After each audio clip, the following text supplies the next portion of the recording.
In World War II, America became not only the arsenal of democracy for her allies, who before had daintily been called associates, but participated with greater manpower, weapon power, sea power and air power than any other belligerent except as respects ground forces, Russia. And American strategists showed themselves at least the equals of those of the Old World in the art of war. After the earlier conflict ended with defeat of Imperial Germany, America turned her back on Europe, indulged in futile dreams of everlasting peace, and to all intents and purposes disarmed. But World War II was no sooner over than the Cold War with communism opened, and we rearmed with new and deadlier instruments of destruction which threaten whenever and by whomsoever employed to snuff out civilization itself. Thus, World War I was a hit-and-run war. We struck late but hard, and quickly withdrew into our shell like a hermit crab. But World War II was a hit-and-stay war. We struck even harder, and stayed in Europe, Asia and Africa. In 1963, American air and ground forces are in Great Britain, Germany, North Africa, Japan, Korea, Formosa, South Vietnam, and a score of Pacific islands formerly in enemy possession.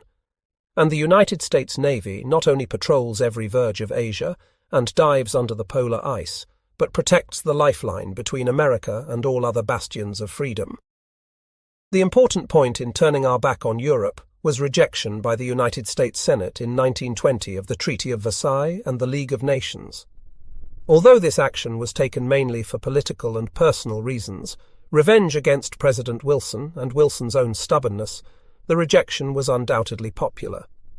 There was a feeling of national frustration over the unsatisfactory outcome of the Paris Peace Conference, a belief that we had been sold down the river by Lloyd George and Clemenceau, and that adherence to the League would involve us in conflicts contrary to our permanent interests. President Wilson prophesied on 4 September 1919 that the League is the only conceivable arrangement which will prevent us sending our men abroad again very soon. The only thing that can prevent the recurrence of this dreadful catastrophe. This warning the people heeded not. Americans nevertheless were devoted to the idea of world peace, and the Harding administration, elected in the fall of 1920, felt obliged to do something spectacular to satisfy that aspiration.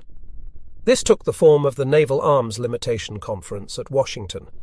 In 1916, on the eve of war, Congress had passed an act authorizing the building of a navy which, had it been carried out, would have made it the equal to any other two navies of the world. The British government and people, after the war was over, foolishly regarded this as a challenge to the Royal Navy, which had borne the brunt of blue water fighting. The war had thrown such financial burdens on the British that they could not match us ship for ship, and so far as anyone could see, America would always be on their side. Yet British pride and sense of history were too powerful to brook a superior rival, for history seemed to prove that Britain's allies in one war would be her enemies in the next. The suggestion from London of a naval limitation agreement between the 5 leading naval powers, Great Britain, the United States, Japan, France and Italy, was eagerly taken up at Washington. There the conference opened spectacularly on 12 November 1921 with an American offer to scrap a large part of the naval tonnage then building if other powers would forego building warships themselves. And as the United States had the capability to build the world's most powerful navy, the delegates of those nations hailed Secretary Hughes's offer with almost indecent joy. The results of this conference, after weeks of deliberation, were the famous treaties signed 6 February 1922, setting up the 5-5-3 ratio in battleship and aircraft carrier tonnage between England, America and Japan, France and Italy each receiving a 1/3/4 ratio, a 10-year holiday on building capital ships, and a restriction on the burthen of all battleships to 35,000 tons. Although this ratio allowed Japan to become the strongest naval power in the Western Pacific, since America had 2 and Britain 3 oceans to defend, Japanese consent had to be purchased by a supplementary agreement on military bases.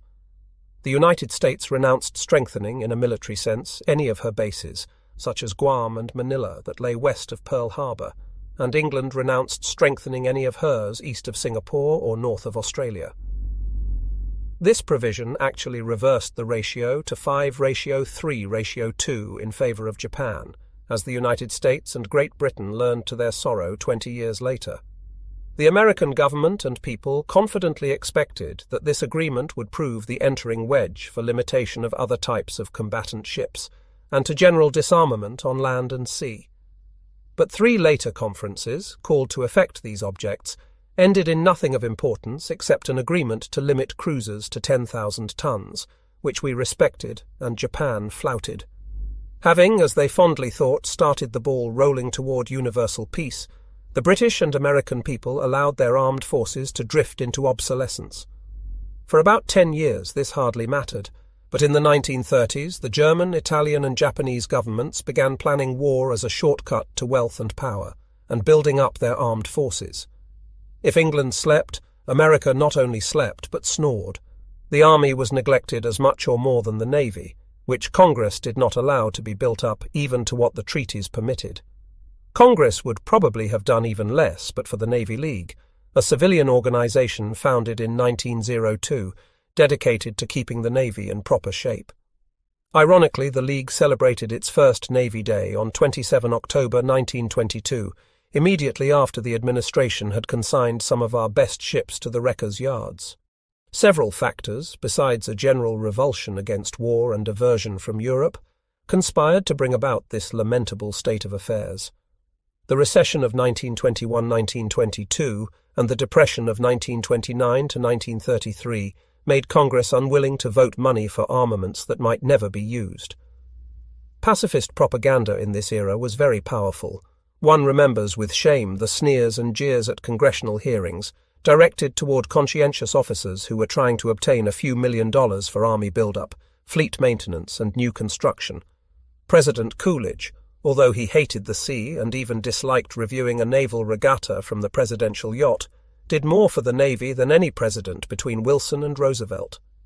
Disappointed and irritated that the Second Naval Limitation Conference at Geneva in 1927 could not agree to cut down the world's navies further, he urged the then chairman of the House of Representatives Committee on Naval Affairs to introduce legislation which would bring the United States Navy to full parity with the British.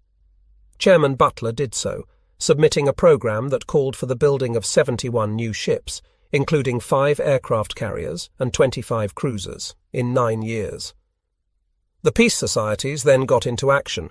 Congressmen were overwhelmed with protests, and the program was pared to 15 heavy cruisers and 1 carrier. Even this bill was rejected in the Senate. President Coolidge returned to the subject in his Armistice Day address of 1928. The cruiser bill was reintroduced, and this time became law. That was the origin of the Astoria, Indianapolis, and Brooklyn classes, but no keels were laid before 1930, no Brooklyn keels until 1935, and only 2 of these ships were in commission before 1934. President Hoover, a Quaker and a congenital pacifist, trusted to a sort of incantation, the Kellogg-Briand Treaty outlawing war, to keep the peace. He found the British Premier, Ramsay MacDonald, very congenial. After MacDonald, on 24 July 1929, had announced that the Royal Navy would stop work on 2 heavy cruisers, 4 destroyers and 2 submarines, Hoover, when proclaiming the Kellogg-Briand Treaty in force. He announced that the keels of 3 cruisers authorized as far back as 1924 would not be laid, pending another effort to limit navies. The Hoover administration has the sad distinction of being the only one since the 18th century in which not a single naval combatant ship was laid down. Another influence that kept the Navy weak was the propaganda by Brigadier General William Mitchell of United States, to the effect that armies and navies, even aircraft carriers, were obsolete, that land-based air bombers could overcome all the ships and armies in the world. When a prophet habitually prophesies around the clock, he is sure to score some bullseyes as well as numerous misses, but Billy Mitchell, although now canonized by airmen for his few hits, made a very high percentage of bloopers, such as, "The surface ship as an element of war is disappearing. Airplane carriers are useless instruments of war against first-class powers. Effectiveness of anti-aircraft guns is constantly diminishing and never can improve much. A superior air power will dominate all sea areas when they act from land bases, and no seacraft, whether carrying aircraft or not, is able to contest their aerial supremacy." an attempt to transport large bodies of troops, munitions and supplies across a great stretch of ocean by seacraft, as was done during the World War from the United States to Europe, would be an impossibility. This line of argument appealed to the people and to Congress, since aircraft were not only the newest weapons, but relatively cheap, and some practice sinkings of moored, unarmed and defenceless naval hunks by air bombing in 1921 were cited as proof that no ship could ever threaten our shores if we had a powerful air force. Yet, when the Army's planners first asked for appropriations for B-17s, the flying fortresses that played so great a role in World War II, the Deputy Chief of Staff, General Stanley D. Embick, told them to forget it, since Congress deemed long-range bombers aggressive. As a result of this public attitude, which Congress represented, and of presidential indifference, the Navy from 1920 to 1933 remained static, with an average complement of 7,900 officers and 100,000 enlisted men, manning about 1 million tons of warships. The Royal Navy was almost identical in strength. "Except for cruisers," wrote Fleet Admiral King, "hardly any combatant ships, no battleships or destroyers, were added to our own fleet during that period, and few were under construction. Moreover, advances in the science of naval construction were hampered by the lack of opportunity to prove new design." Although the Naval Limitation Treaty helped the American taxpayer by suspending battleship construction for 10 years, almost all other naval construction stopped too. Battleships were not only the most expensive warships until the supercarrier came on the scene, but took the longest to build. Before Pearl Harbor, construction of a battleship required an average of 39 months. After that, 32. Fleet carriers before Pearl Harbor required 32 months. After it, 15. Submarines and destroyers before Pearl Harbor required 13 to 14 months. After it, 5 to 7 months.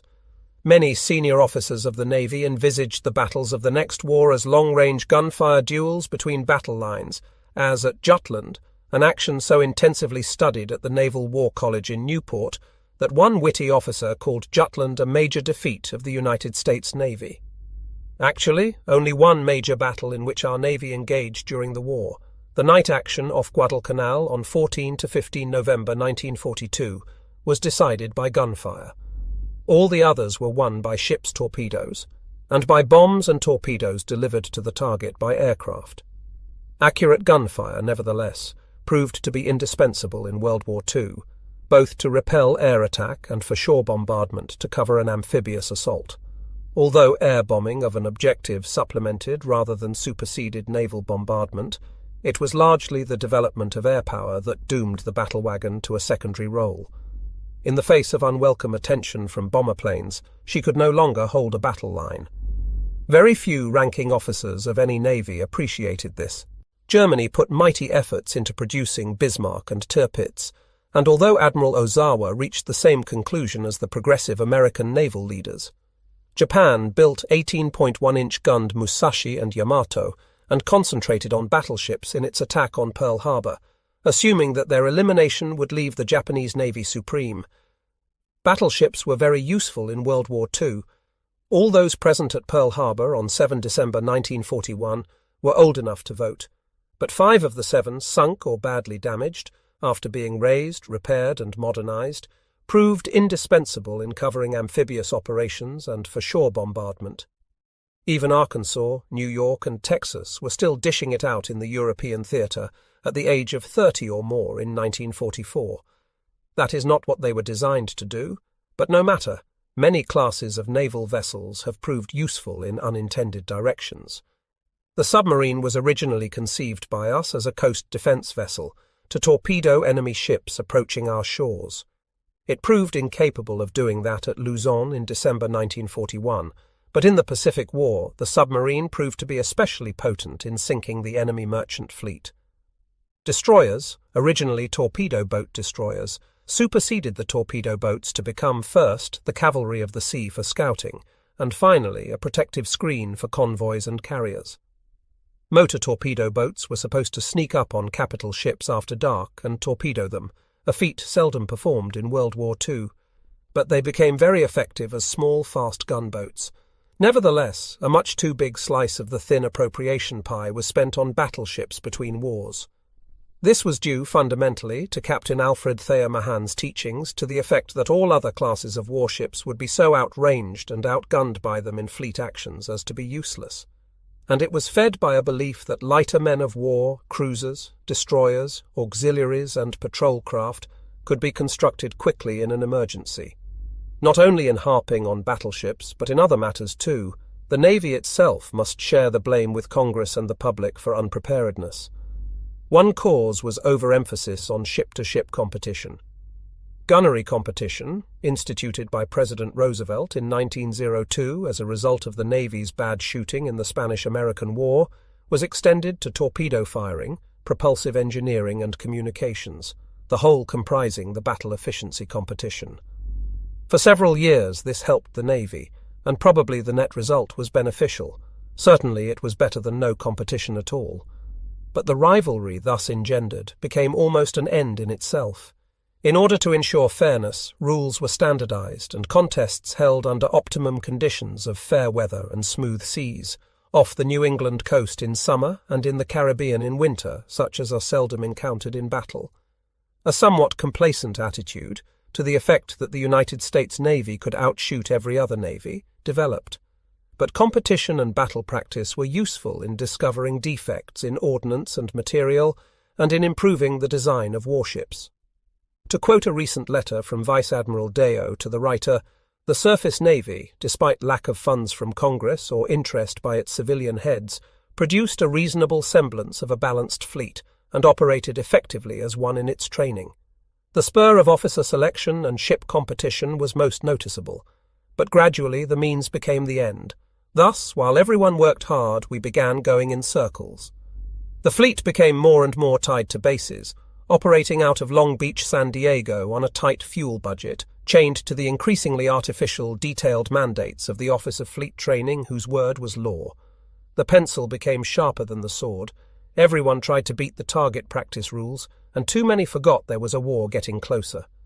There was a waiting line for top commands, and tenure of office was so short, often only a year or less, that high commanders came and went, leaving little impression. Paperwork wrapped its deadly tentacles around cabin and wardroom. Smart ship handling, smart crews, eager initiative received little attention, as did the reverse. Glaring defects in guns, ammunition, torpedoes, battle tactics went unnoticed so long as the competition rules made due allowances and gave everyone similar conditions. Fortunately, the battle efficiency competition was abolished in 1935 by the then Chief of Naval Operations, Admiral Stanley, and our ships began to train under conditions that more nearly approximated what they were to face in war. Even so, there was little if any practice in night fighting, on which the Japanese Navy specialized. That they were so doing in the East China Sea was apparent in 1937 to 1939 to the United States Asiatic Fleet, whose Commander-in-Chief, Admiral Yarnell, repeatedly called it to the attention of the Chief of Naval Operations in Washington, but nothing was done. And, although our development in central-directed gunfire subsequent to 1934 was outstanding, no improvements were made in our torpedoes. Poor design and performance of our torpedoes was due partly to obsolescence, leftover stock from World War I, partly to economy. It was a major offence to lose a live torpedo, partly to between-wars inefficiency of the Bureau of Ordnance, and partly to politics in the torpedo factory at Newport.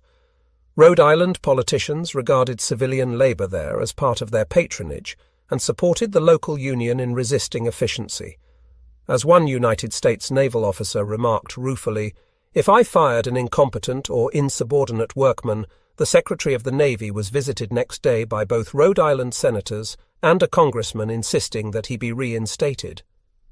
After war broke with Japan, we discovered the hard way that not only our torpedo exploders and depth regulation mechanisms were fatally defective, but that the enemy had an oxygen-propelled torpedo which carried half a ton of trinitrotoluene, compared with our 780-pound charge, and could travel 11 miles at 49 knots, compared with our range of 7.5 miles at 26.5 knots. And, while the United States Navy, expecting to fight daylight Jutlands at long range, with high-caliber guns, took the torpedo tubes off its cruisers, the Japanese kept theirs, and prepared for the close-range nocturnal hugger-mugger clinch, making abundant use of torpedoes. With these tactics, they reaped rich rewards during the battles around Guadalcanal in 1942 to 1943. The United States Navy, in contrast, was like a city police force equipped only with high-powered rifles, but with no weapons to meet thugs jumping patrolmen at night with automatic pistols and blackjacks. Nevertheless, the Navy strove to attain excellence within the required framework. After 1930, under the lead of wise and aggressive chiefs of naval operations, such as Admirals William Fill Pratt and William H. Stanley, the fleet made substantial progress in several directions, especially naval aviation. The Navy's first aircraft, a bamboo and canvas single-engine biplane, the Curtiss A-1, dates from 1910. Pilot Eugene Ely landed it successfully on an improvised flight deck of cruiser Pennsylvania on 18 January 1911. The Navy's small air arm did so well in World War I that in May 1919 the General Board declared for an immediate development of fleet aviation. A naval air service must be established capable of accompanying and operating with the fleet in all waters of the globe. That year the catapult was invented to enable spotting planes to take off from the decks of battleships and cruisers. The use of planes on board ship incorporated the new weapon and the newly trained aviators with the existing naval organization, instead of keeping it at arm's length, as the Army did with the Army Air Force or forces. These young aviators, unhampered by obsolete equipment or doctrine, injected new life into ships' wardrooms, and there was enough time before war again broke for many to become senior officers, and some to reach flag rank. This early integration of air power with the United States Navy, and our Navy's successful resistance to every effort to deprive it of the air arm, was the basis for the remarkable performances of American aircraft carriers and their planes in World War II.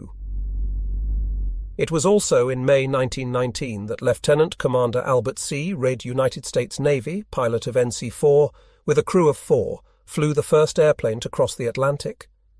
The first seaplane tender, Wright, and the first aircraft carrier, appropriately named Langley after another American pioneer in aviation, were commissioned in 1921. The Bureau of Aeronautics, BUAR, was added to the Navy bureaus that same year. The creation of an Assistant Secretary of the Navy for Aviation followed. Aircraft and carriers participated from 1923 on in the annual fleet problems, which were maneuvers aimed at some definite objective, such as attacking the Panama Canal. Langley's performance in the 1925 problem so impressed the Commander-in-Chief that he pressed the speedy completion of Lexington and Saratoga. Both carriers participated in fleet maneuvers and problems from 1929 on, and in 1938 Saratoga launched a successful surprise attack on Pearl Harbor, a hint probably not lost on Admiral Yamamoto of the Imperial Japanese Navy. Commensurate improvement went on in carrier aircraft types, fighters, torpedo bombers, dive bombers, but the Japanese Navy improved the first two types faster than we did. USS Ranger, first of our aircraft carriers to be built as such from the keel up, was completed in 1934. The performance of these vessels and their planes brought about a new conception of the aircraft carrier's place in naval warfare. Formerly their functions were to scout for and provide an air umbrella over the battle line. Now roles were reversed. The carrier became the nucleus of a striking force capable of projecting firepower deep into enemy-held waters, and the proud battle wagon, when not employed in shore bombardment, joined the protective screen to the carrier. Other important developments came in connection with amphibious training. A military expedition, the object of which is to land troops on enemy-held territory and establish a beachhead there, is called an amphibious operation. This, the most ancient form of naval warfare, in which the Greeks, Phoenicians, and Norsemen distinguished themselves, became discredited in World War I, and for years thereafter was neglected by all naval powers except Japan. This neglect arose from the misleading claims made by air power fanatics, and from the costly failure of the Dardanelles operation in 1915. Both combined to create the impression that land-based aircraft and modern coast defense guns would slaughter any landing force before it reached the beach. Credit for the revival of amphibious training, and for adapting amphibious tactics to an age of air power and increased gunfire potential, is due to the United States Marine Corps, primarily to Major Earl H. Ellis, United States Marine Corps, who disappeared mysteriously when reconnoitering the Palau Islands in 1923. He was probably murdered by the Japanese because he knew too much, but he had already planted the seed. He pointed out that Japan's insular spiderweb would have to be swept up in case of war, and that the Marines would have to wield the broom, provided the Navy could get them there and cover their landings with gunfire. He even anticipated that we would have to take Okinawa before defeating Japan. Major Ellis's plans were approved by General Lejeune, Commandant of the Marine Corps. In 1921, Marine Expeditionary Force was organized, and in 1923 it performed the first amphibious attack problem on Culebra Island east of Puerto Rico. Next year, a bigger problem, with 1,700 troops engaged, resulted in a complete foul-up. This convinced the Navy that far more study and training were required before an amphibious assault could dislodge a determined enemy. New landing craft types, even the precursor of the landing vehicle, tracked amphibian tractor, were tried out, and in 1933 the Fleet Marine Force was established. Next year it issued a tentative manual for landing operations which Marine Corps historians regard as the Pentateuch and the Four Gospels of amphibious warfare. As Bob Sherrod writes, the establishment of Fleet Marine Force marks the evolution of the Marine Corps from a simple rough-and-ready gang which could fight banana wars to a specialized organization with a primary mission, the seizure of beachheads as bases for military operations. General John H. Russell, acting commandant of the Corps, was largely responsible. Gradually, the Marines drew more of the Navy and Coast Guard into their maneuvers. After France fell, and the Army realized that no future American expeditionary force could land at Brest on stone jetties and proceed to the battle area in 40 homes, 8 Chevaux boxcars, it too consented to learn from the Marines and began to take part in their amphibious exercises.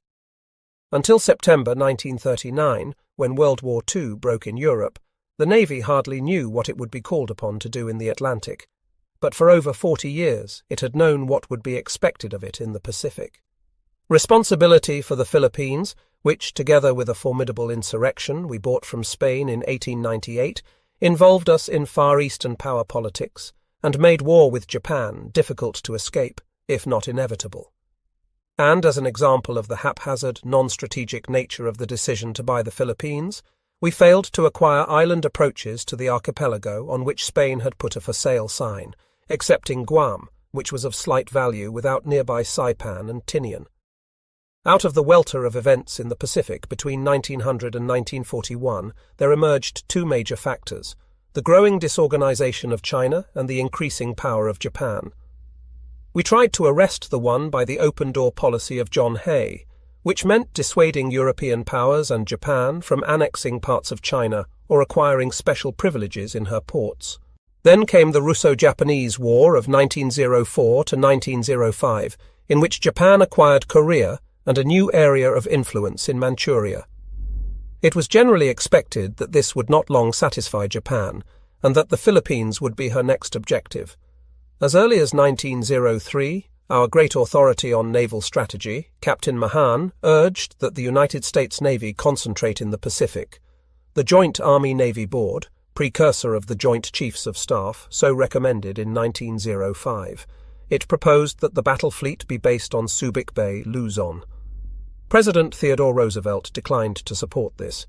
Had he done so, and if Congress had built up shore installations there as a deterrent, it is possible that Japan would never have attacked us. But one can never tell when something intended as a deterrent may instead become a mere irritant.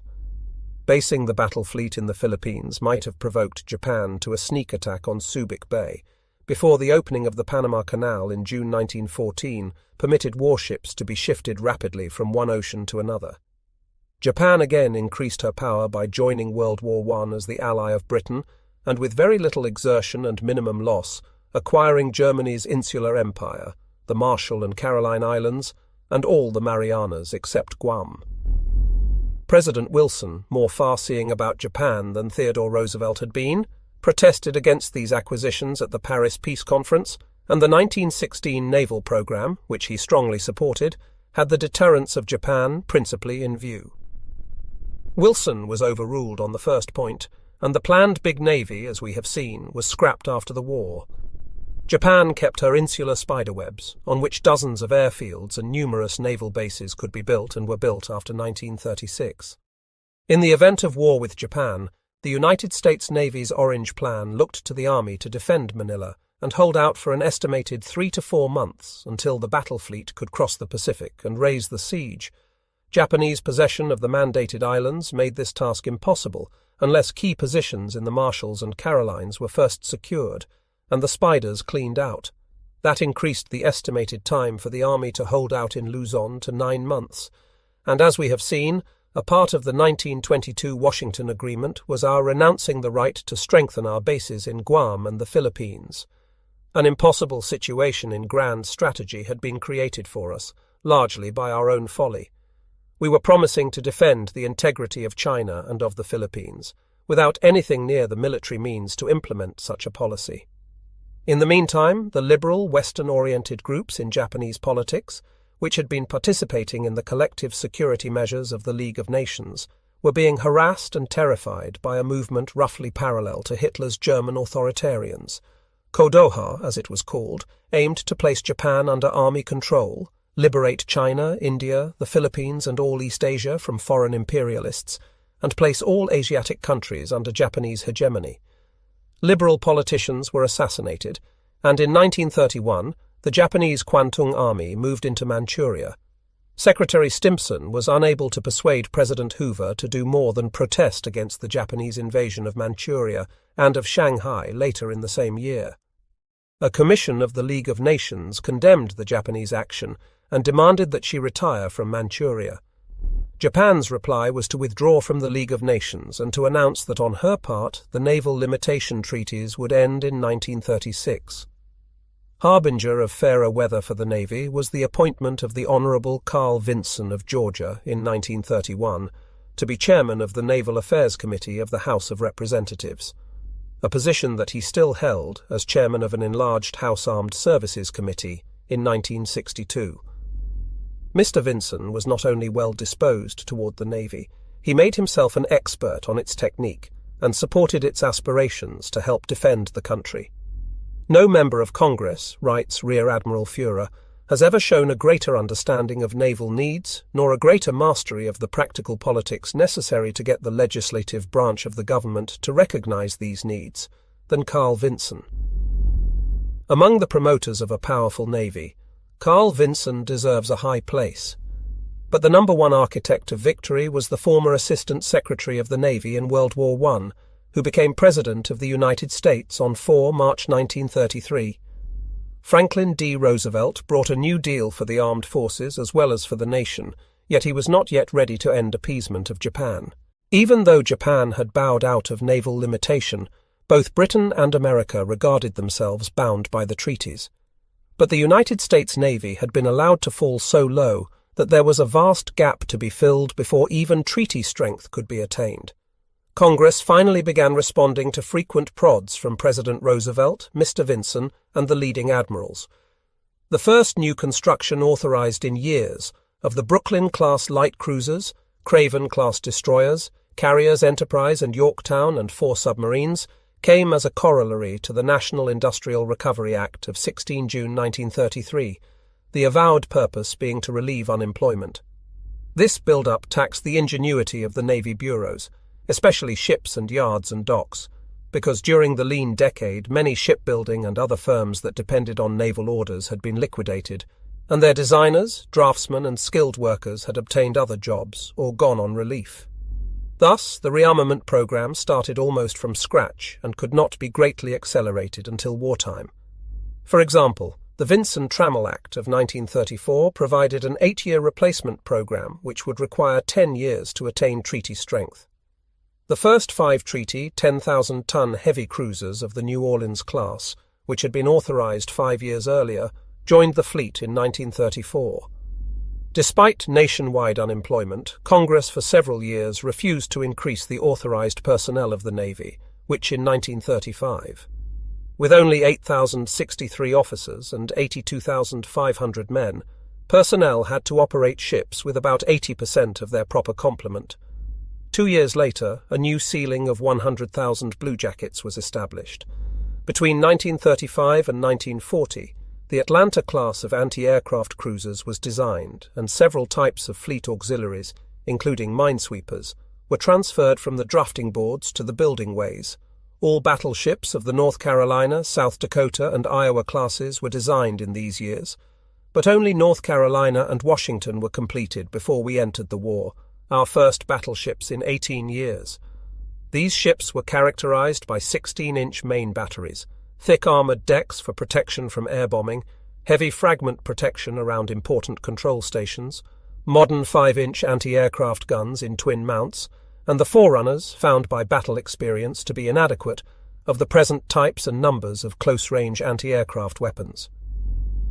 In August 1939, when Admiral William D. Leahy was relieved as Chief of Naval Operations by Admiral Harold R. Stark, he could look back with some satisfaction at the increase of naval strength during the 2.5 years of his incumbency.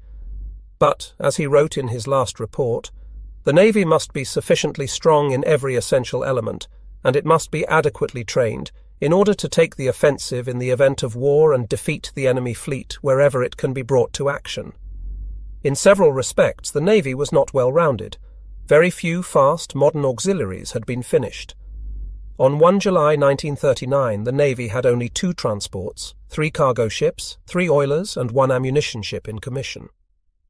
And on 1 December 1941, Commander-in-Chief Pacific Fleet, Pacific had only 1 transport and 1 oiler ready to accompany the fleet's trans-Pacific trek if and when war broke out.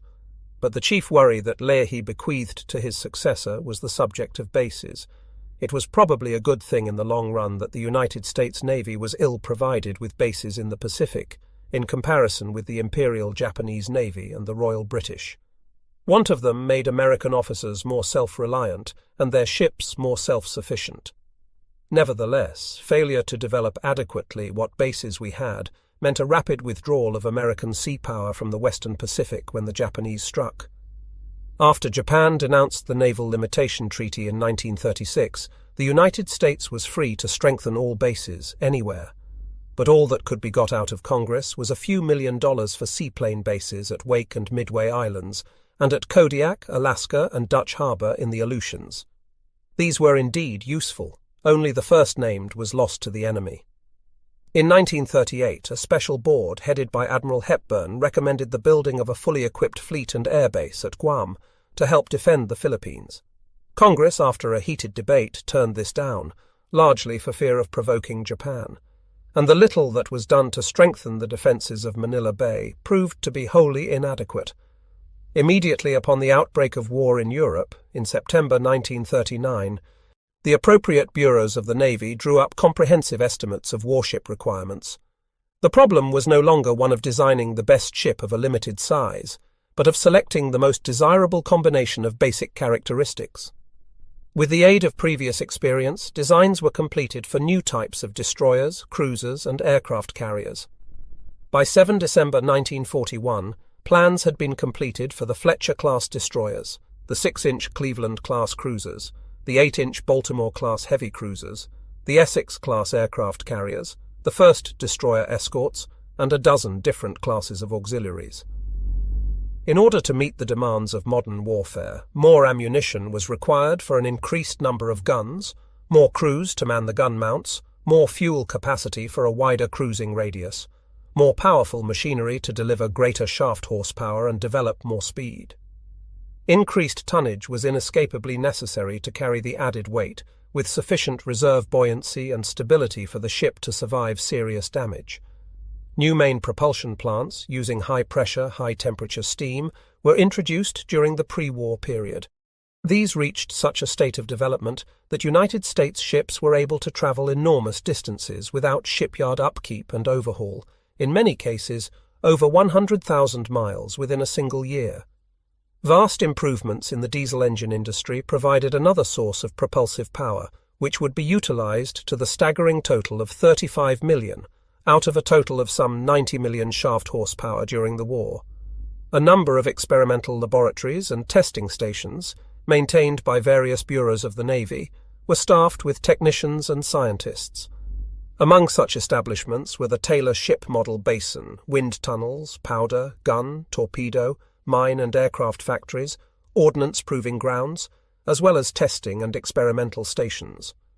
A naval research laboratory was established in 1928 for high-level work. Owing to meagre appropriations, it lost primacy in radar to the Royal Air Force Laboratory in England, but that eventually benefited us too, and our research laboratory helped the Royal Navy in other fields. The National Research Council collaborated with the Naval Research Laboratory and also with the research activities of private industry. This laid foundations for the phenomenal success of the Navy in mobilizing American scientists and scientific resources for wartime purposes. During Franklin D. Roosevelt's first administration and the first 2 years of his second, 1937 to 1939, progress in national defense was substantial but slow. A 5-day-week law, designed to spread employment, made construction lag, nor did our foreign policy substantially change. What the Japanese called the China Incident of 7 July 1937 inaugurated their invasion of China proper, in the course of which they sank United States river gunboat Panay, without producing a noticeable dent on the American people's determination to avoid war.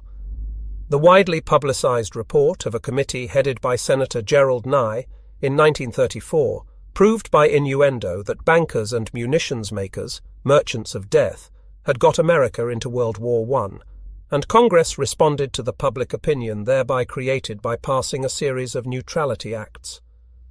These renounced most of the neutral rights for which we had fought England in 1812 and Germany in 1917. Sale or transport of munitions to a belligerent was forbidden, 1935, loans to belligerents were prohibited, 1936.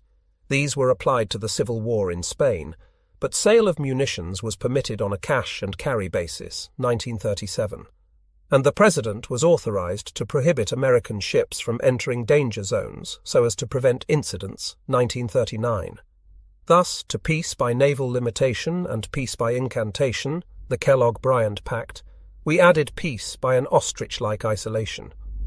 When war broke in Europe in September 1939, the vast majority of the American people wished to stay out of it. American sympathies were strongly pro-Ally, but it was assumed that Hitler's Third Reich was a big bluff, and that the French Army and Royal Navy could defeat him in short order. There were a few exceptions allowed to the 5:5:3 ratio. The most fortunate for us being permission to convert 2 43,500-ton battlecruiser hulls, still on the ways, into carriers Lexington and Saratoga, of 33,000 tons each, despite a treaty limitation of 25,000 tons on aircraft carrier construction. Japan, by way of compensation, converted battlecruiser Akagi and battleship Kaga, substituted for Amagi, destroyed in the Great Earthquake, to carriers. In accordance with the 1922 treaties, the United States Navy scrapped the 76% completed battleship Washington, including 6 43,200 tonners of South Dakota class, 11 to 38% complete, and 4 battle cruisers building, sisters to Lexington and Saratoga. On these ships, $300 million had already been spent. In addition, dreadnoughts Delaware, North Dakota, Michigan, and South Carolina, 12 years old, were scrapped, and 15 pre-dreadnoughts, some as old as the Spanish-American War, were broken up, used as targets or made museum pieces. Originally, the United States Navy was also to have scrapped Colorado and West Virginia, retaining only Maryland as a post-war 16-inch gunned battleship. England to have kept Hood and Japan Nagato to balance Maryland. Japan, however, presented a plea to keep new battleship Mutsu, since Japanese schoolchildren had contributed their pennies to pay for her. So there was another compromise, whereby the United States Navy kept Colorado and West Virginia, and England built 2 new equalizers, Nelson and Rodney. The Royal Navy, in accordance with the treaty, scrapped 14 dreadnought battleships and 6 dreadnought battlecruisers, 7 to 15 years old, totaling 415,000 tons, and renounced building 4 Superhood-class battlecruisers. Japan used as a target and sank the completed 40,000-ton battleship Tosa, gave up constructing 2 more battlecruisers, and scrapped 8 pre-dreadnought battleships, 11 to 16 years old. A re-examination after World War II makes the balance fairer than it seemed at the time. 8 of the 18 battleships retained by the United States Navy were completed in 1917 or later. But only 3 of the 16 battleships retained by the Royal Navy and 5 of the 6 battleships retained by Japan were that new. Both Britain and Japan had in the blueprint stage 8 18-inch gunned battleships, which they gave up building. The 6th year of the appeasement of Hitler by England and France ended on 3 September 1939, when he invaded Poland. For another year, American policy toward the European war was dictated by the public's overwhelming desire to keep out of it, at almost any price. At the same time that President Roosevelt announced American neutrality, he declared a limited emergency, 8 September. The immediate effects of this on Congress, as respects the Navy, were to increase authorized enlisted strength to 191,000 and to allow the President to recall reserve officers and men to active duty as needed. Our first positive action toward the war, typically if paradoxically negative, was to organize the Neutrality Patrol. This was decided at the Congress of American Republics at Panama on 2 October. Hitler had been nourishing fifth columns of German authoritarians in many Latin American republics, and the gravest danger to the Americas at that time appeared to be German subversion. The idea behind the Neutrality Patrol was to create and protect a neutral zone extending an average of 300 miles off the American coastline, except off Canada, for Canada loyally declared war when her mother country did. West of this line, belligerents were forbidden by the Congress of American Republics to conduct military operations. 8 groups of the United States Navy, mostly destroyers and cruisers, covered the North American sector from Newfoundland to Trinidad. This, writes Captain Roskill of Royal Navy, was unquestionably an unfavourable move from the Allies' point of view. On the other hand, Admiral Dönitz, commander of the German U-boat fleet, regarded the Neutrality Patrol as an outrageous limitation on the operations of his submarines. Although naval and military men are often accused of trying to fight a new war with the tactics of the last one, the reverse was true here. Neither Germany nor England realized that World War II in the Atlantic would closely resemble World War I. In both wars, Germany tried to disrupt England's communications and sink Allied tonnage with U-boats, whilst England counterattacked the submarines and imposed a surface blockade of Germany. But neither side thought it would be like this in 1939. Germany had fewer than 50 submarines ready for offensive operations when war broke, and a very low production schedule. The Royal Navy was not provided with mines to protect British harbours, or with nearly enough ships for escort of convoy and anti-submarine work. The reasons given for this lack by Admiral Sir William James are equally applicable to the United States Navy when it entered the war more than 2 years later. It was thought better to spend limited budgets on battleships, carriers, and other big ships that took a long time to build, rather than on a multitude of escorts and other small craft which it was believed could be improvised when war broke out. Another lesson of the last war was the necessity of convoying merchant shipping and the folly of trying to cope with submarines by hunting them all over the place, looking for a needle in a haystack, as Captain Mahan described such tactics. The Royal Navy did organise merchant convoys to the extent of its supply of escorts, but spurred by Winston Churchill and other civilians, it also wasted time and effort on hunter groups. After a big fleet carrier, His Majesty's ship Courageous, had fallen victim to a U-boat while engaged in one of these hunts, the British stopped them, and after the United States entered the war, Admiral King set his face sternly against anything of the sort. To anticipate, the entire experience of the war demonstrated that the heavily escorted merchant convoy, supplemented by an escort carrier group on its flank, was by far the best way to get U-boats, because the merchantmen acted as bait. The convoy was not a defensive weapon, as so often charged by ignorant or prejudiced people, but the best sort of offensive, besides being the only way to ensure safe transportation of men and material. With the aid of the land-based Coastal Command of the Royal Air Force, now under Admiralty control, the Royal Navy did well against U-boats in 1939 to 1940, the winter of the phony war on the European continent. German moored magnetic mines and surface raiders proved more destructive than submarines at this period. The Royal Navy quickly learned to cope with these and passed on its findings to us, which enabled the United States Navy to repair its former neglect of mine warfare. Up to mid-1940, it was the general opinion in the United States that the French army and British navy between them could defeat Hitler. The blitzes that Hitler exploded in the spring of 1940, culminating in the fall of France in June, administered a rude jolt to this attitude. It took time for the implications to sink into the public mind, but we now know that the fall of France was the greatest upset to world balance of power between 1871 and 1949, when China went red. With Germany in control of such French outposts as Brest, Lorient, Saint-Nazaire and La Pallice, her U-boat's cruising radius was doubled, and the air blitz laid on England at the same time carried the grave threat of Hitler's acquiring bases in the British Isles. If North Africa too were brought under German control, there was a fair prospect that German authoritarian governments would be set up in South America and the French and Dutch West Indies be taken over. Naturally, there were repercussions in the Far East. The Tokyo press reacted violently to the United States holding its annual fleet exercise in the Pacific. At the conclusion of this 1940 fleet problem, and at the request of the State Department, the fleet was ordered to remain based on Pearl Harbor, in the hope of its exercising a deterrent effect on Japanese aggression. The imperial government had already proclaimed the Greater East Asia Co-Prosperity Sphere, aiming at Japanese political, economic and military hegemony over Indochina, Thailand, Netherlands East Indies and the Philippines. On 27 September 1940, Japan formally joined the European Axis in the Tripartite Pact, which stipulated that if one of the three got into war with the United States, the other two would pitch in.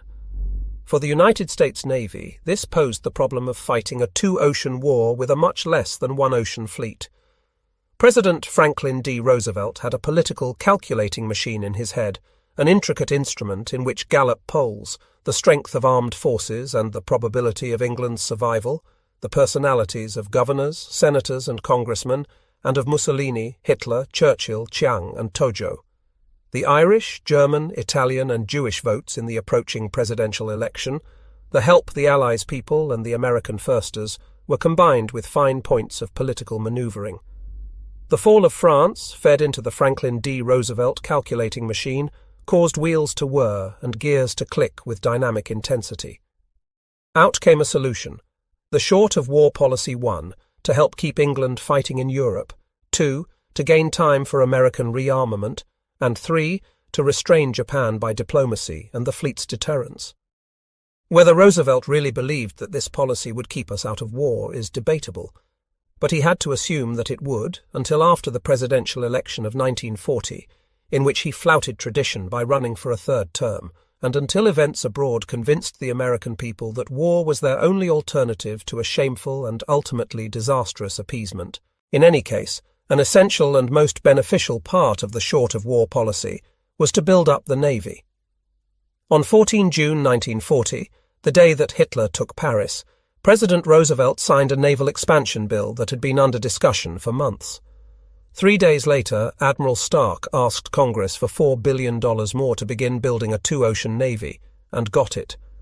The Navy then had about 1,250,000 tons of combatant shipping. This bill authorized a more than double increase, but as Admiral Stark said, dollars cannot buy yesterday. For 2 years at least, the Americas would be vulnerable in the event of a German victory in Europe. To meet this emergency, President Roosevelt adopted the political strategy of helping England and, after June 1941, Russia in their war with Germany. This meant violating all the old international laws of neutrality. Hitler had completely flouted neutral rights by his invasion of Denmark, Norway, Belgium and Holland. Hence, Germany forfeited the right to demand neutrality of others. Most Americans were loath to discard a concept so deeply rooted in the national tradition. They had just been trying to embalm neutrality in acts of Congress. But they were willing to build a two-ocean navy, hoping that a wall of ships in the blueprint stage or on the building ways would deter Hitler from setting up satellite states in America. On 15 June 1940, the day after approving the first of these new Navy bills, President Roosevelt appointed a group of eminent civilian scientists, members of a new National Defense Research Committee. These included Vannevar Bush, President of the Carnegie Institution of Washington, James Bryant Conant, President of Harvard University, Carl T. Compton, President of the Massachusetts Institute of Technology, Frank B. Jewett, President of the National Academy of Sciences, and Rear Admiral J. A. Fuhrer. Since late 1939, Dr. Bush had been working on the mobilization of American scientists for war, but it took the fall of France to bring matters to a head. From this National Defense Research Committee stemmed most of the essential civilian research done for the armed forces during the short-of-war period and during the war itself. At the same time, in order to emphasize the nation's danger and obtain nationwide support, President Roosevelt appointed two leading Republicans Secretary of the Navy and Secretary of War.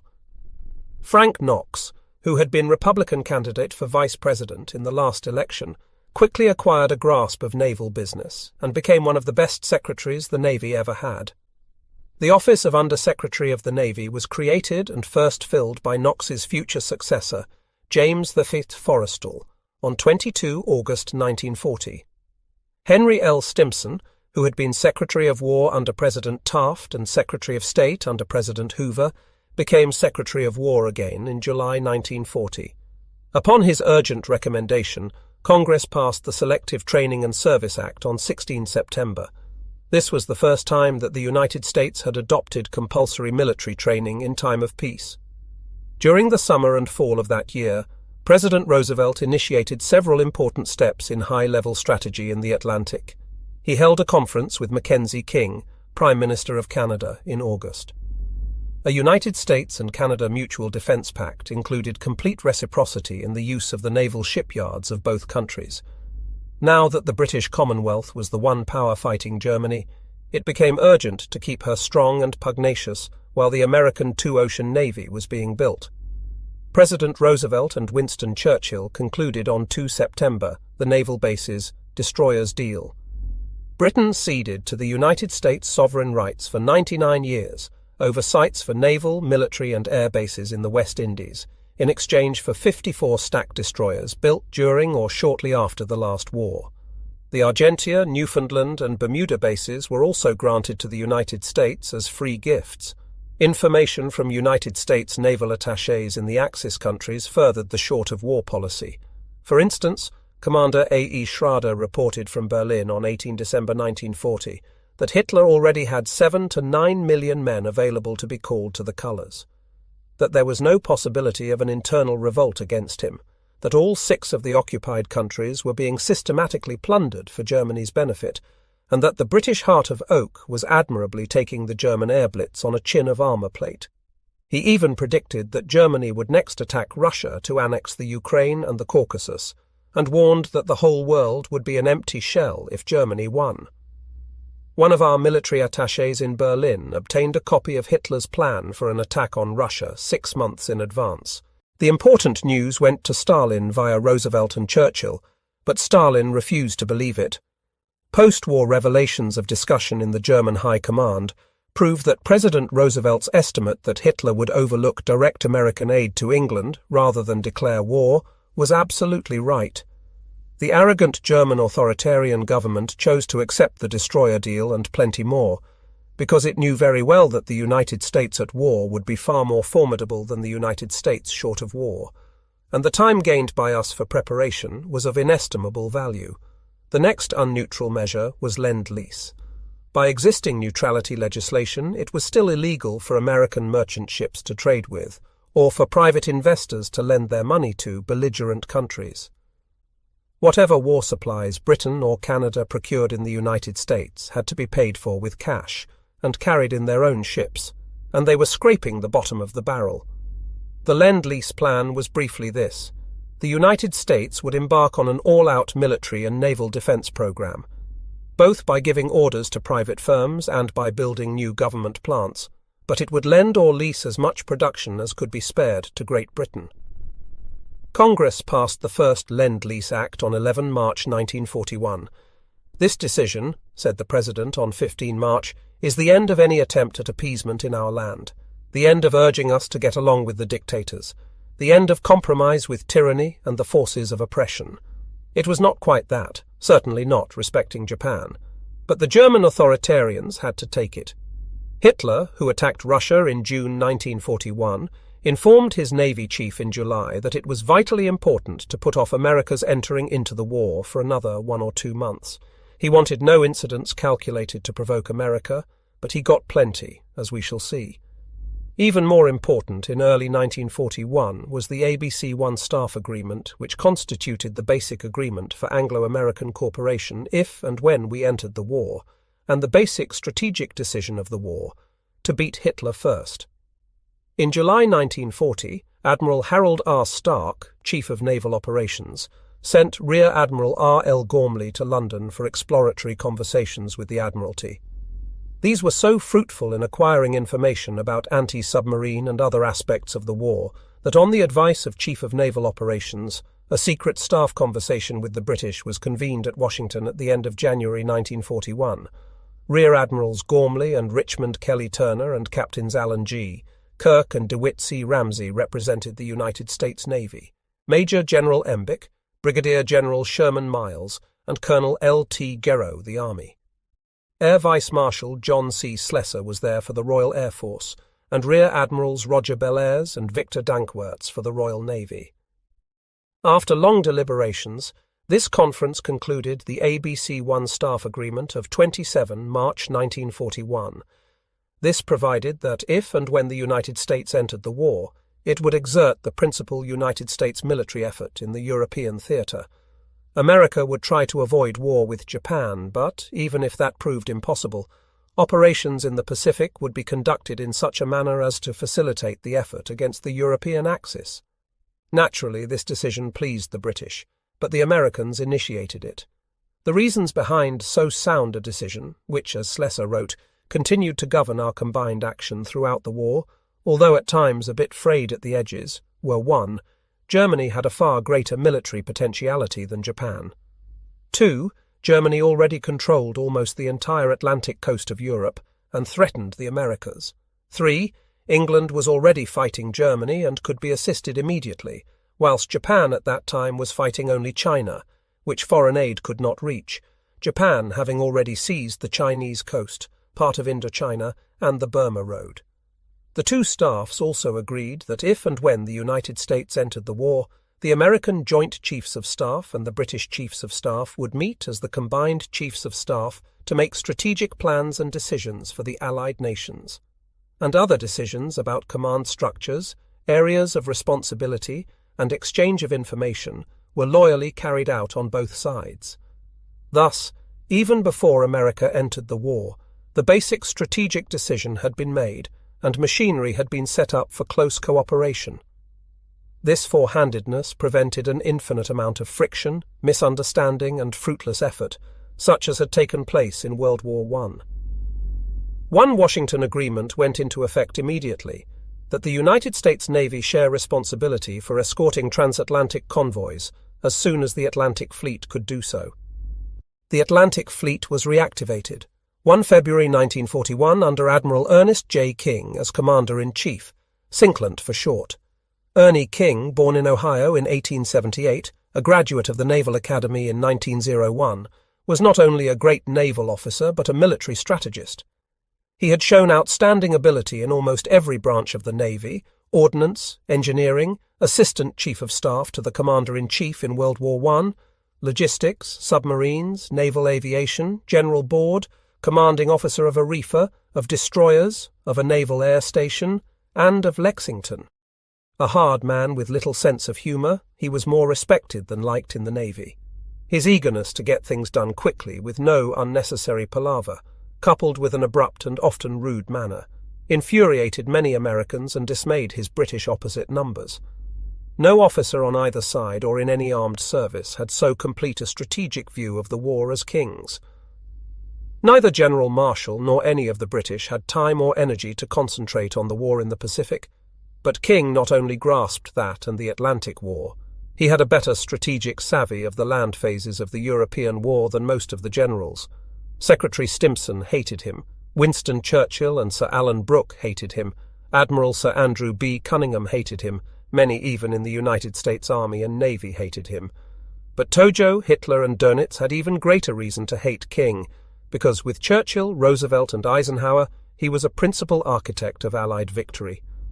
By the time the short-of-war measures were being organized, German U-boats were coming in increasing numbers off the assembly line, enabling Admiral Dönitz to set up new wolfpack tactics.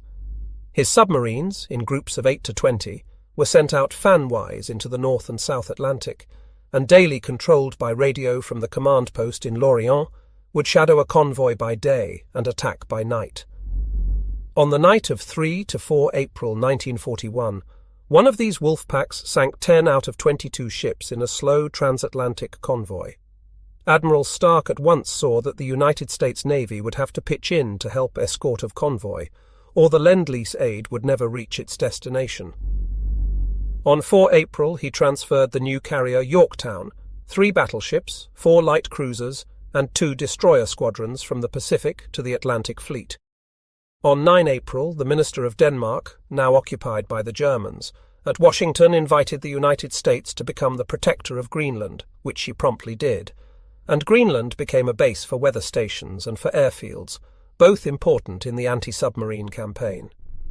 On 18 April, Admiral King issued his Operation Plan 341, in which he ordered that any belligerent warship or aircraft, other than those of powers which had West Indian colonies which approached within 25 miles of the Western Hemisphere, Greenland included, to be viewed as actuated by an intention immediately to attack such territory. The fleet was ordered to be in constant readiness for combat, but to make no attack without orders from Chief of Naval Operations. In May came the breakout of German battleship Bismarck, sunk after a long chase by torpedo bombers and gunfire of the Royal Navy on the 27th. That day, President Roosevelt declared an unlimited national emergency. The decimation of transatlantic convoys by U-boats continued. Hitler invaded Russia on 22 June. After a tardy invitation from a sulky Icelandic government, United States Marines occupied Iceland on 8 July. The United States Navy formally began escort duties by protecting merchant ships, of whatever flag, in convoys from East Coast ports to Iceland. On 16 September, the Navy began helping the Canadians to escort transatlantic convoys to a mid-ocean meeting point, Momp, south of Iceland, where the Royal Navy took over. First blood for Germany was narrowly averted on 20 June 1941, when U-203 sighted Battleship Texas between Newfoundland and Greenland, and, assuming that she had been lend-leased to England, tried to attack but could not catch her. On 4 September, United States destroyer Greer and U-652 played a cat-and-mouse game with depth charges and torpedoes. Both missed, but the President took this occasion to have orders issued to shoot on sight any ship interfering with American shipping. It worked both ways. On the black night of 17 October, USS Kearney, one of Captain Hewlett Thibaud's destroyer division escorting a slow convoy, was torpedoed. She lost 11 men but reached port. On 30 October, a naval oiler, Salinas, was torpedoed in mid-ocean but survived. The first sinking of a combatant ship came next day when USS Reuben James, Lieutenant Commander H.L. Edwards, was sunk by U-562 while helping to escort a fast convoy from Halifax, with a loss of 115 officers and men. Thus, short of war was not so very short for the Atlantic Fleet. Autumn and winter escort work in the North Atlantic was arduous and exhausting for men and ships. That section of it covered by United States destroyers, between Newfoundland, Greenland and Iceland, is the roughest part of the Western Ocean in winter. Winds of gale force, mountainous seas, biting cold, body-piercing fog and blinding snow squalls were the rule rather than the exception. The continual rolling and pitching, coupled with the necessity for constant vigilance night and day, not only for enemy attack, but to guard against collisions with other escort vessels and the convoy, wore men down. The so-called rest periods at Valfjorda and Argentia were rests merely from enemy attack, not from the weather, for in both ports the holding ground was bad and the weather terrible. Destroyers dragged all over these harbours in winter gales, and vigorous effort was required to avoid fouling other vessels and running aground. The strain was not only physical but psychological. These officers and men were enduring all the danger and hardship of war, yet it was not called war.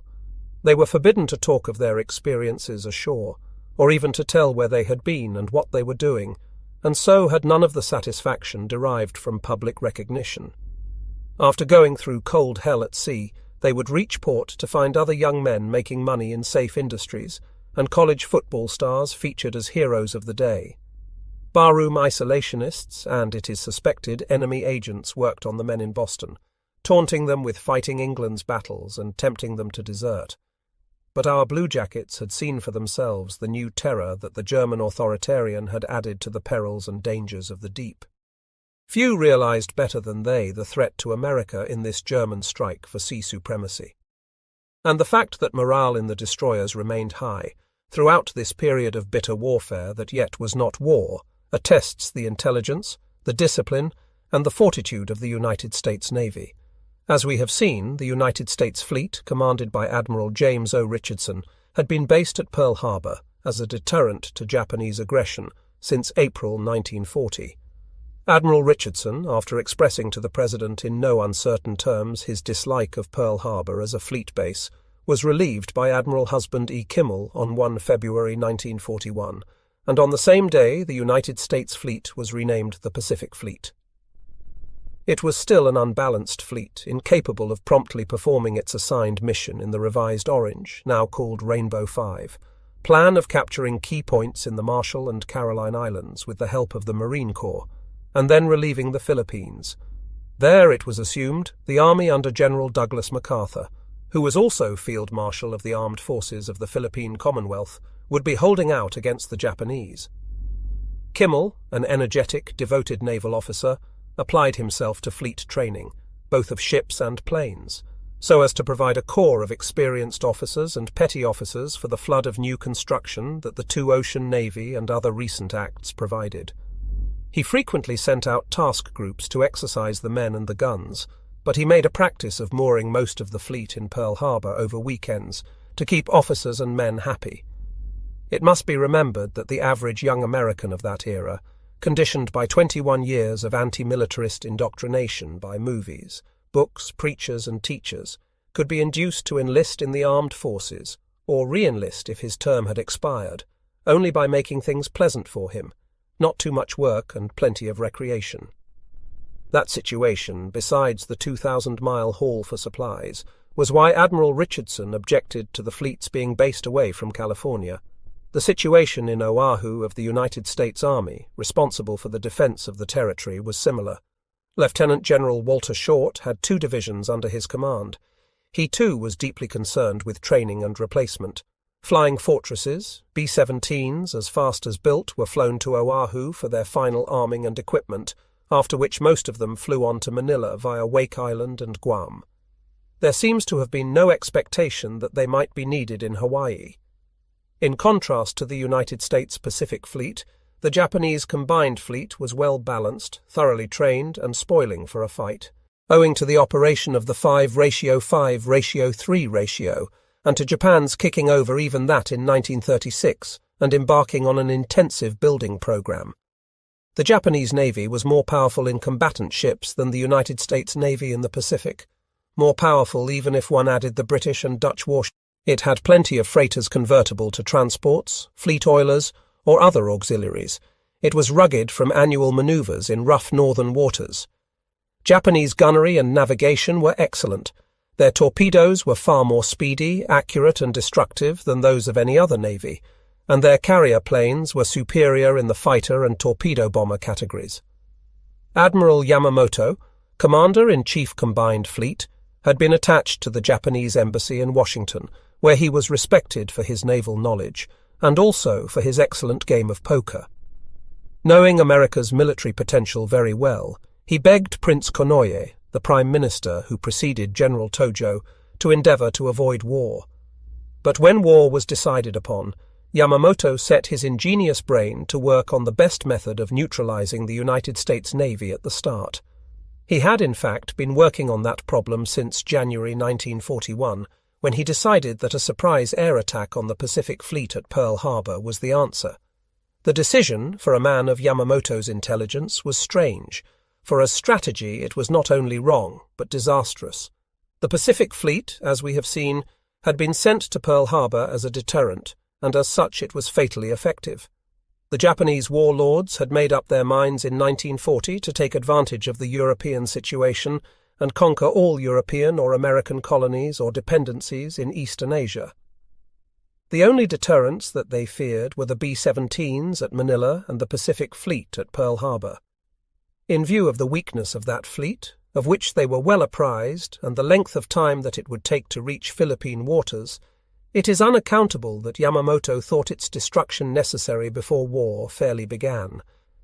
Apparently, he felt that Japan could not suffer a fleet in being, one of Mahan's concepts, on her flank, even though thousands of miles distant.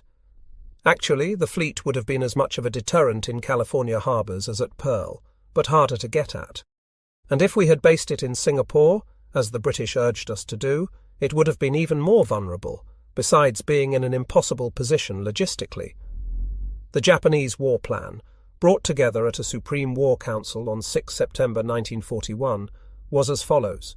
First, prior to a declaration of war, destruction of the United States Pacific Fleet and the British and American Air Forces on the Malay Peninsula and Luzon.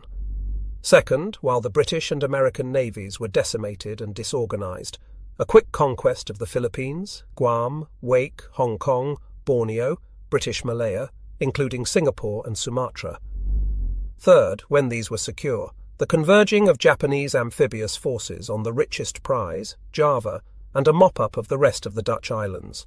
Fourth, an intensive development of Malayan and Indonesian resources in oil, rubber, etc., and, to secure these, establishment of a defensive perimeter running from the Kurile Islands through Wake, the Marshalls, and around the southern and western edges of the Malay Barrier to the Burmese-Indian border. With these bases, the Japanese Navy and Air Forces could cut all lines of communication between Australia, New Zealand, and the Anglo-American powers, which would then be forced to sue for peace. Fifth, and finally, Japan would proceed completely to subjugate China.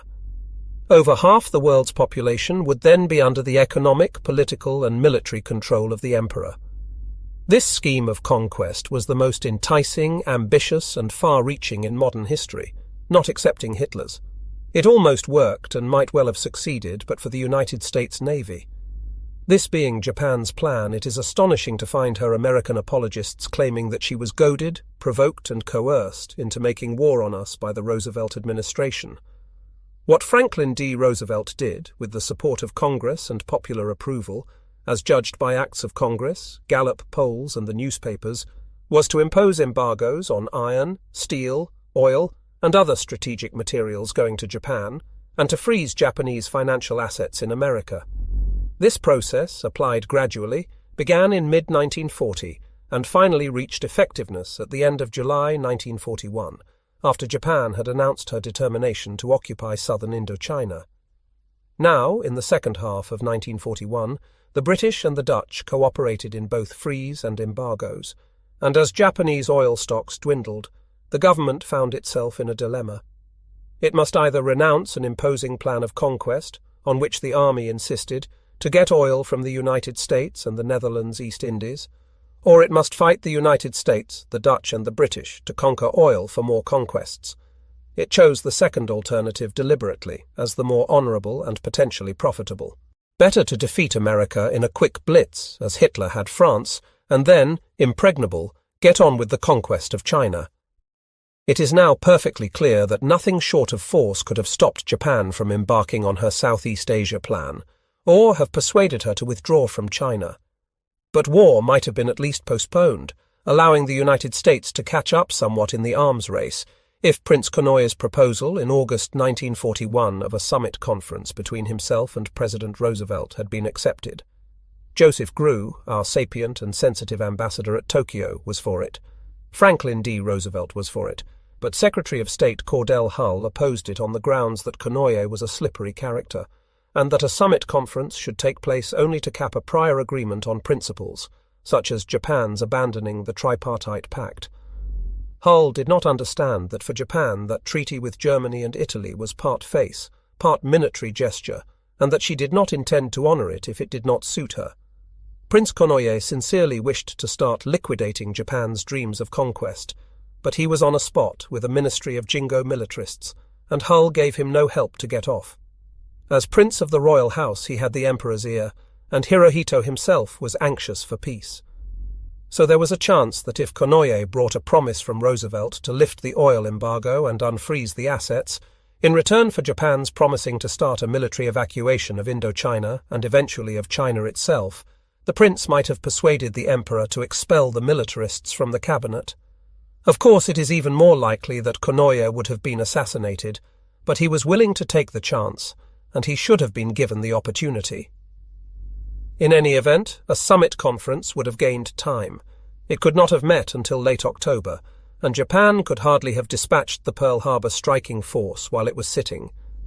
After toying with the summit idea for almost 2 months, Hull persuaded Franklin D. Roosevelt to reject it definitely on 2 October.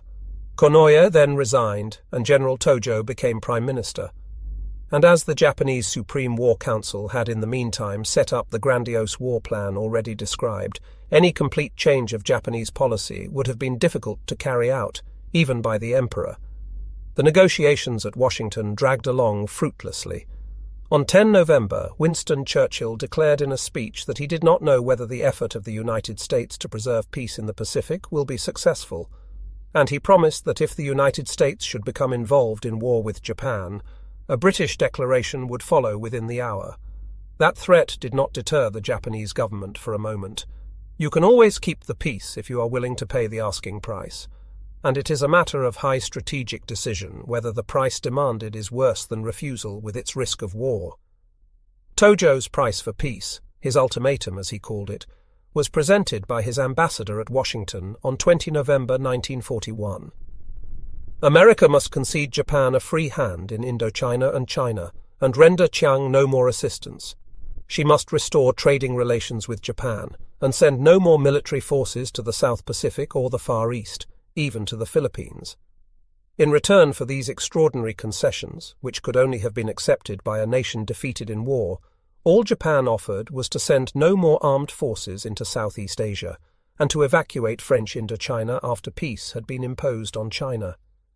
Tojo had already twice postponed the deadline at which war would begin if the United States did not knuckle under. Time was running out, and time was what the leaders of the American armed forces, especially General Marshall, Admiral Stark, and General MacArthur in the Philippines, most wanted. Largely to please them, the Department of State drafted a 3-month modus vivendi, according to which Japan would start a token withdrawal from Indochina and America, would partially resume trade with Japan, as a preliminary to a fresh approach to the China problem. Of the friendly governments to which this was submitted on 25 November, Chiang Kai-shek violently opposed it, and the British, Dutch, and Australian governments were lukewarm or unfavourable. Many people high in the United States government, too, thought that this proposal smelt of Munich. The President decided, on Hull's advice, that the slight prospect of Japan's agreeing to this modus vivendi did not warrant the risks to Chinese and American morale that backtracking at this time would involve. Actually, Tojo had already rejected the essential idea of the modus vivendi, halting conquest in return for oil, in a dispatch of 20 November, so the whole thing was bad diplomacy. Hull's next move was even less fortunate. On 26 November, he presented to the Japanese ambassadors at Washington an outline of a proposed basis for agreement which went absolutely counter to Tojo's plans, for it required an eventual Japanese evacuation of China and recognition of Chiang in return for restoration of trading relations with the United States. While such stipulations made no sense at that crisis, it must be emphasized that this note was not an ultimatum, an alternative to war. There was no threat, express or implied, that the President would ask for a declaration of war on Japan if Tojo rejected it. The Cold War could have gone on indefinitely, so far as Washington was concerned, and we now know how long a Cold War can go on, provided Japan made no fresh aggressive move, and it is doubtful whether Congress would have considered as casus belli a Japanese move into Thailand, British Malaya, or the Netherlands East Indies. On 26 November, the very day that Hull's outline was presented, the Japanese striking force for Pearl Harbor sorted from Tankan Bay in the Kuriles. The day of infamy was already set for 7 December, and several other Japanese task forces were set in motion to strike or invade Hong Kong, Malaya, Thailand, and the Philippines. If Washington had knuckled under completely before 5 December, the Pearl Harbor force would have been recalled, but the conquest of the Philippines, Malaya and the Netherlands East Indies would have gone on according to schedule. Those were Japanese objectives from which they could not have been dissuaded, no matter how abject the appeasement. History is studded with ironies, but never were there greater ironies than these. The fundamental reason for America's going to war with Japan was our insistence on the integrity of China. Yet all our efforts and sacrifices, instead of strengthening friendly relations with China, have resulted in making her our greatest potential enemy. America in 1939 to 1941 wanted neither world power nor world responsibility, only to be let alone. But world power and responsibility were forced upon her by the two nations, Germany and Japan, that badly wanted both. And those nations are now numbered among America's firmest allies. In terms of the ancient Greek drama, the gods of Olympus must be roaring with laughter over the state of the world 20 years and more after the Pearl Harbor attack, which one might think had been especially arranged by them to destroy American complacency. The Pearl Harbor striking force under Vice Admiral Chuichi Nagumo was strong, well-organized, and intensively trained for the double purpose of wiping out the major part of the Pacific Fleet at Pearl Harbor and destroying all military aircraft on Oahu. It included the 6 newest and largest carriers of the Imperial Navy, a screen of 9 destroyers and a light cruiser, a support force of 2 battleships and 2 heavy cruisers, 3 fleet submarines to patrol the flanks, and a supply train of 7 or 8 tankers. These ships departed the inland sea in deuces and trays so as not to arouse suspicion, rendezvoused at desolate Tankan Bay in the Kuriles, and sailed for Pearl Harbor 26 November. Course was shaped over a part of the North Pacific generally avoided by merchant shipping, and the advance screen of destroyers was ordered to sink at sight any American, British or Dutch vessel encountered. The weather was foul, many men were washed overboard, fueling at sea was accomplished with difficulty, but striking force pounded along according to schedule. Admiral Nagumo did not relish his assignment and rather hoped that his force would be detected by 5 December, in which case Yamamoto had instructed him to abandon mission and return. But only one ship, a Japanese freighter, was encountered, and not one aircraft.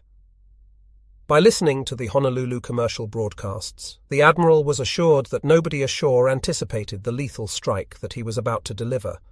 His sailors had been hopped up by anti-American propaganda to a black, bitter hatred of Americans, and it apparently never occurred to anyone that to attack an unsuspecting people when your government was still negotiating and in defiance of the Hague Convention of 1907 which Japan had ratified, was dirty ball.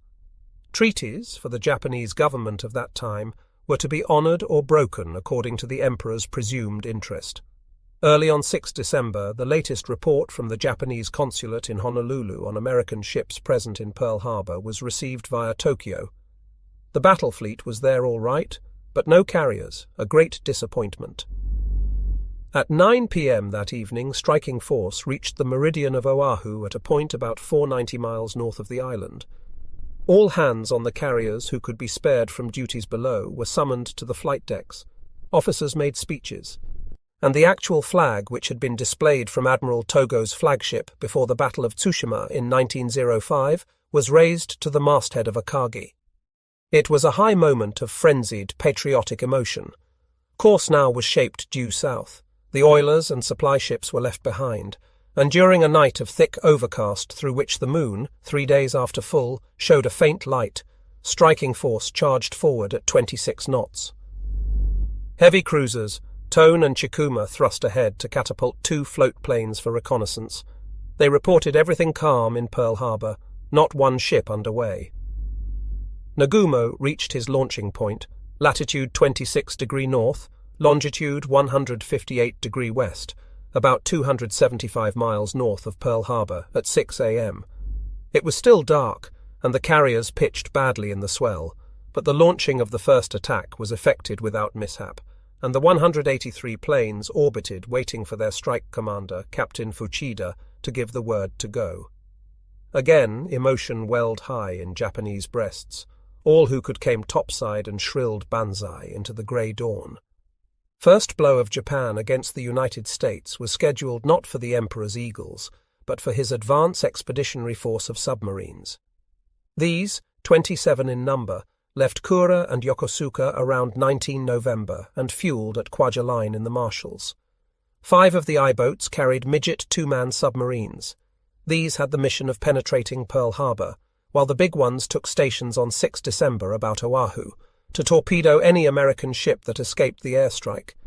The midgets were cast off at midnight 6 to 7 December, a few miles outside the harbor's mouth. Before taking up the story of what happened on that day of infamy, let us see what the high commands at Hawaii and Washington were doing to prevent surprise. The answer is almost nothing. Admiral Stark in Washington sent Admiral Kimmel in Pearl Harbor a war warning on 27 November to expect an aggressive move by Japan within the next few days against either the Philippines, Tai, Kra Peninsula, or possibly Borneo. He ordered Kimmel to prepare to execute defensive deployment preparatory to carrying out the existing war plan. The Chief of Naval Operations did not mention Hawaii as a possible target, and neither Admiral Kimmel nor Lieutenant General Walter Short, commanding the army in Hawaii, believed it to be menaced. They did not even notify the commanders of their respective air arms, Rear Admiral Bellinger and Brigadier General Martin, of the war warning dispatch. There had been no Army-Navy air raid drill since 12 November. On 2, 3, 4 and 5 December air patrols were sent out as much as 400 miles to the northwestward, not with any idea of discovering an enemy, but to train pilots and break in new PBY Catalinas. But on the 6th, the air reconnaissance was again reduced to little more than harbour mouth patrol. General Short took the war warning as indicating danger only from local sabotage, and ordered all Army planes to be parked wing to wing. He so informed Washington, but owing to a recent renumbering of the 3 degrees of alert, Washington assumed that his alert was complete instead of local. In general, routine patrol and training schedules were maintained after 27 November, and the usual leaves and liberties were granted for that weekend and the next. Pearl Harbor and Oahu were unprepared, mentally and physically, for what happened on the 7th. As one officer expressed it, there was a state of mind of being fed up with the unproductive vigilance of the several months preceding. One very important new measure Admiral Kimmel did take in good time. On 28 November, he sent Carrier Enterprise from Pearl Harbor under Rear Admiral Halsey to deliver Marine Corps fighter planes to Wake Island, and Halsey, to his credit, ordered his men to shoot down any suspicious ships or planes encountered. On 4 December, Halsey delivered the planes, and on the 7th was on his way back to Oahu. Also, on 5 December, Admiral Kimmel sent a task force built around Carrier Lexington under Rear Admiral Newton to deliver 25 scout bombers to Midway Island. Saratoga, the 3rd Pacific Fleet carrier, had left Pearl Harbor for upkeep and repairs on the west coast. Thus, the 3 carriers, whose destruction would have been far more disastrous than that of the entire battle fleet, were absent on 7 December, a slight concession that the god of battles made to us on that fateful day. Now let us turn to Washington there. Army and Navy intelligence had been reading the Japanese mail, intercepting, decrypting and translating dispatches between Tokyo and its representatives in Washington and elsewhere. These told them that war was likely to break out in the Far East on the weekend of 29 November.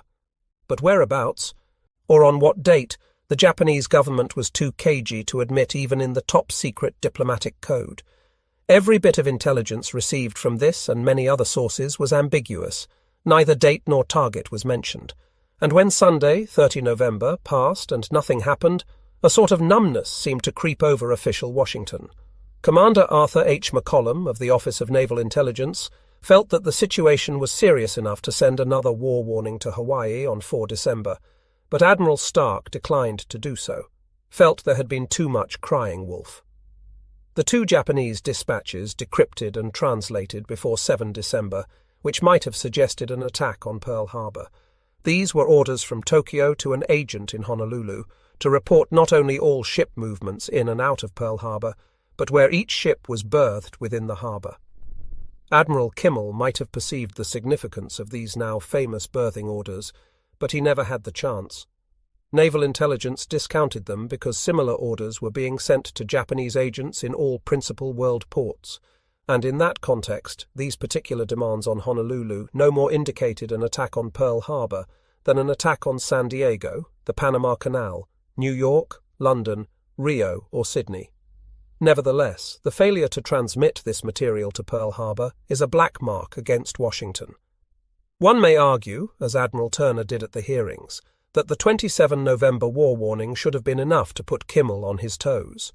But as Roberta Wallstetter well says, there seems little doubt that if the sender had been more alarmed, the warning itself would have been more alarming. On Saturday, 6 December, Tokyo began transmitting to its Washington embassy in diplomatic code a long note for the State Department, breaking diplomatic relations.